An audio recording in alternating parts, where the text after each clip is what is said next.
कधी कधी आपल्याकडे भात उरतो, त्या भाताचा आपण नेहमीच फोडणीचा भात करतो, तर आज आपण तोच फोडणीचा भात वेगळ्या पद्धतीने कसा बनवायचा ते पाहूया।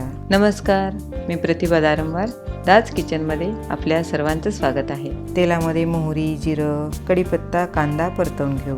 कांदा होईपर्यंत ग्रीन मसाला बनवून घेऊ। आवडीप्रमाणे हिरवी मिरची, लसूण, कोथिंबीर बारीक करून घेऊ। कांदा थोडा होत आलेला आहे, यामध्ये ग्रीन मसाला घालून परतवून घेऊ। अर्धा कप फ्रेश मटर स्वच्छ धुवून घेतलेले आहेत। एक गाजर साला आणि मधला कडक भाग काढून चिरून घेतलेला आहे।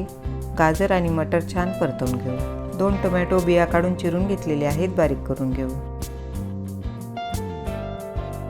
मटर आणि गाजर नरम झालेले आहेत, टोमॅटोची प्युरी घालून परतवून घेऊ। टोमॅटोची प्युरी छान परतवून घेतलेली आहे। गॅसचा फ्लेम रोखून यामध्ये धने जिरे पावडर, चवीप्रमाणे मीठ आणि हळद घालून मिक्स करून घेऊ। 2 कप मोकळा भात घेतलेला आहे, तो घालून हलक्या हाताने मिक्स करून घेऊ।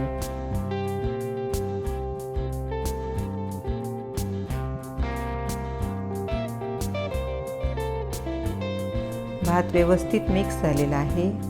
एकदम फ्रेश 150 ग्राम पनीर कट करून घेतलेला आहे, ते घालून मिक्स करून घेऊ। यावरती झाकण ठेवून लो फ्लेमवरती भात 2 मिनिट वाफवून घेऊ।